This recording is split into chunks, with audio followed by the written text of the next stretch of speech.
इस कहानी की शुरुआत होती है आज के पाकिस्तान और उत्तर पश्चिमी भारत के इलाकों से, जहां लगभग 3300 ईसा पूर्व में एक क्रांति जन्म ले रही थी। जब दुनिया के बाकी हिस्सों में इंसान कबीलों में रह रहे थे और शिकार पर निर्भर थे, सिंधु नदी और सरस्वती नदी के उपजाऊ मैदानों में हमारे पूर्वज दुनिया का पहला नियोजित शहरीकरण यानी अर्बन सिविलाइजेशन खड़ी कर रहे थे। यह सभ्यता 10 लाख वर्ग किलोमीटर से भी ज्यादा इलाके में फैली थी, जो उस समय के मिस्र और मेसोपोटामिया की सभ्यताओं को अगर मिला दिया जाए तो उससे भी बड़ी थी। हड़प्पा और मोहनजोदड़ो जैसे शहर इस सभ्यता के मुकुट थे, लेकिन इन शहरों को खास बनाती थी उनकी प्लानिंग। अगर आप ड्रोन लेकर उस समय ऊपर उड़ते तो आपको नीचे एक विशाल शतरंज की बिसात बिछी हुई दिखाई देती। इसे ग्रिड सिस्टम कहा जाता है। सड़कें टेढ़ी मेढ़ी नहीं थी, बल्कि एक दूसरे को 90 डिग्री के समकोण पर काटती थीं। मुख्य सड़कें उत्तर से दक्षिण की ओर जाती थीं, ताकि हवाएं जब चलें तो पूरा शहर अपने आप साफ हो जाए। ये इंजीनियरिंग का वह स्तर था जो आज भी दुनिया भर के आर्किटेक्ट्स को हैरान कर देता है।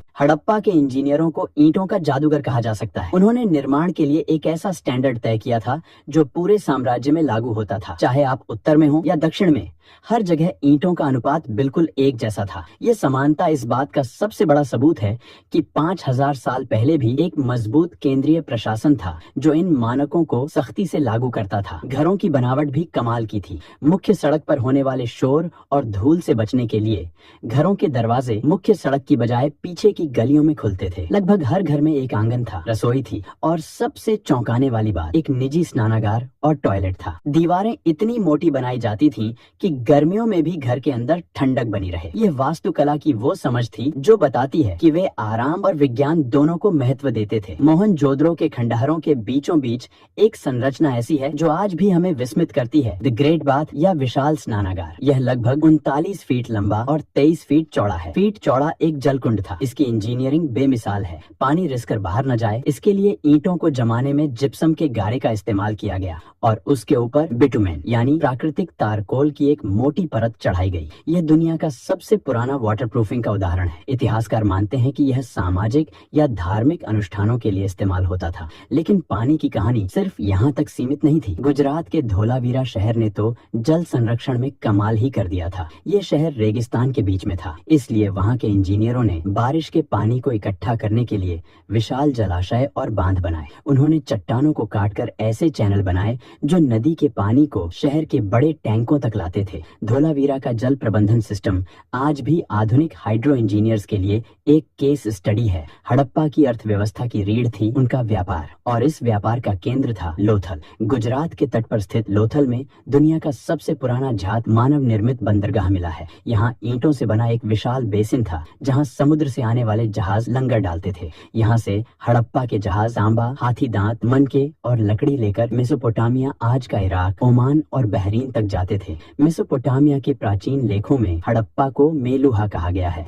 सुदूर देशों में मिली हड़प्पा की मोहरें इस बात का सबूत हैं कि उनका व्यापारिक नेटवर्क कितना विशाल था। वे वजन तौलने के लिए पत्थर के बांटों का इस्तेमाल करते थे, लेकिन इस सभ्यता का सबसे बड़ा रहस्य आज भी हमें चुनौती दे रहा है, उनकी लिपि। हड़प्पा के लोगों ने हजारों मोहरों पर, बर्तनों पर और तांबे की प्लेटों पर कुछ लिखा है। लगभग 400 से ज्यादा अलग अलग अक्षर मिले हैं। धोलावीरा में एक बड़ा साइन बोर्ड मिला है जिस पर 10 बड़े अक्षर लिखे हैं। शायद यह दुनिया का पहला बिलबोर्ड था, लेकिन 100 साल की कोशिशों के बाद भी हम इसे पढ़ नहीं पाए हैं। हम नहीं जानते कि वे कौन सी भाषा बोलते थे। जिस दिन यह लिपि डिकोड हो जाएगी, उस दिन इतिहास दोबारा लिखा जाएगा। धर्म की बात करें तो वे प्रकृति पूजक थे। सबसे दिलचस्प है पशुपति सील, जिसमें एक व्यक्ति योग मुद्रा में बैठा है और जानवरों से घिरा है। कई विद्वान इसे भगवान शिव का प्रारंभिक रूप मानते हैं। स्वास्तिक का चिन्ह, पीपल की पूजा और मांग में सिंदूर, ये सब हमें विरासत में वहीं से मिले हैं। इतनी महान, इतनी विकसित सभ्यता जो लगभग 1000 सालों तक शान से खड़ी रही, आखिर उसका अंत कैसे हुआ?